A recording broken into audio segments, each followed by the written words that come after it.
Hey guys, it's Dwight. Welcome back to my channel. So I did 2 paintings this past weekend and today is the second one. I'm really happy about this one. I used a lot of blue. Blue is my favorite color and I think this painting has a lot of composition. It's pretty dramatic and dynamic and I hope you enjoy it. So if you watch the video, you'll see I talk about how I mix my paints and I'm going to show you the consistencies as well. It's really important to make sure that when you're doing sort of these swirl and tilt type of pours, that your thinned paints are just right, or it's not going to work very well. Okay, so anyway, if you have any questions about this pour or any of my other videos, you can either ask me in the comments below each video, or you can email me directly at dwightpours@yahoo.com. Okay guys, let's sit back and watch. Hey friends, it's Dwight with Dwight Pours. I am back today with another pour, as you can see, mostly in blues. I have some white and a cream, which is actually champagne. Now I'm going to be using the DecoArt brand paints for most of these, especially all the blues. The champagne is Folk Art and the white is Artist Loft Soft Body White, and of course the black is the Artist Loft Soft Body Black. Now all of these, the colors, this side to here, are mixed the same way. It's 1 part paint, 3 to 5 parts Floetrol, a drizzle of Liquitex pouring medium, and water. You've got to make them thin, and I'll show you in just a second. Since this is in a bigger cup, this is mixed a little bit differently. I have more Floetrol in here, but it's basically the same as this. 1 part paint, it could be 5 to 6 parts Floetrol. It just really depends. Then of course water, and I keep using water to thin things out. Always remember to strain your paints just to be on the safe side.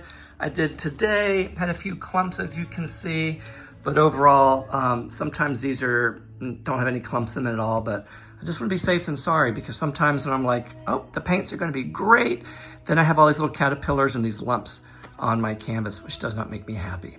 So yeah, let me show you the consistency. This is the ice blue.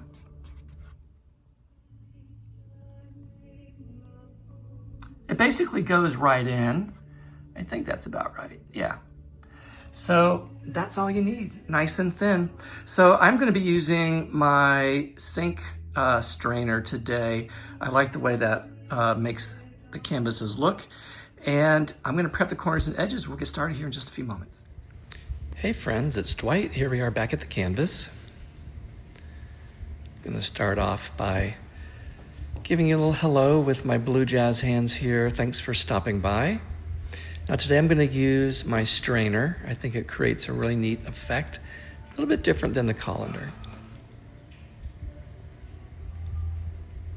So I'm going to be starting with the ice blue, I believe. I'm just going to sort of layer color after color, putting a little bit of the light color in between to sort of lighten it up, but also to give it a little bit of a break so that all the colors, especially the blues, since 2 blues look alike, that they're not stacked on top of each other. We want a little bit of definition, we want a little bit of interest. So there's the light blue. Then I add a little bit of champagne there, which turned that light blue just ever so green, like a very light green.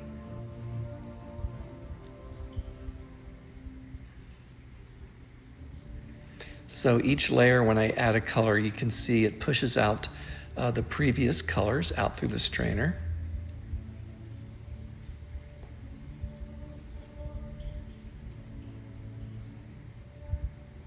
You can see that dark blue starting to come out because I put the other colors on top. And here we go again, just keep pouring, stacking the colors one after the other.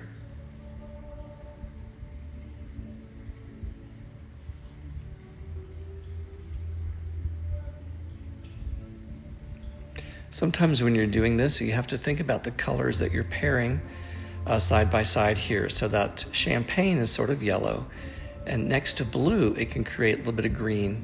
So just have to be careful how you pour it. If you pour it high, it'll mix and it'll create more of the green color. If you pour it closer to the colander, like I'm doing right there, it'll keep its integrity and the color might not change as much, if at all. So as you can see on the pretty pattern, we have a lot of different levels and layers of blue with white and as well as that champagne color.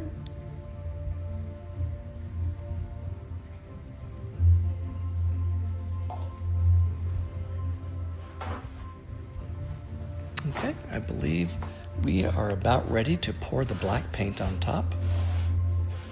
Just cleaning up some of the dribbles there.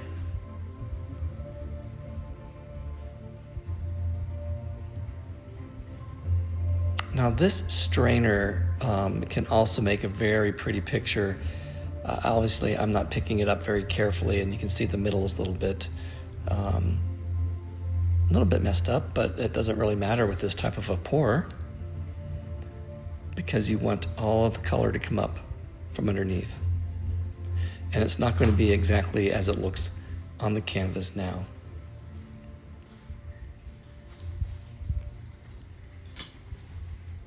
Okay. Okie doke, let's get started. So I'm going to remind you that I pour off center primarily because I'm going to be tipping, at least on this video, down towards the lower left corner. Now this is done in real time, so as you can see, I'm slowly pouring the black paint because I don't want the black to take over. I want to make sure that pearls come up through the black around the negative space as well. As you can see, I bring it back ever so slightly. And then here we go, straight down and a little bit over the edge. All that stretching allows the paint to allow the bubbles to pop, so the paint underneath starts to come through. It also allows the black paint, which can be denser, to sink, which allows the lighter paints, the less dense paints, to come up to the surface as well.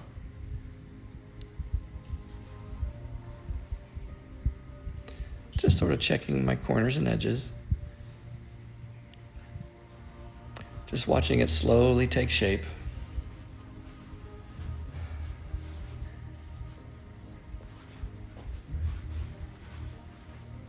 Now typically what I do, which I'll do in a few moments here, is after I set the time-lapse camera, I usually get up and go and clean off my brushes and such, and I let the canvas sit for about an hour. By then, it's typically pretty done. So this is it sort of just forming over the next hour. You can see the white rings start to take shape and become more defined. And yeah, let's look at the wet results and go from there. Okay, guys, here we go. I was surprised when I walked back in a good way,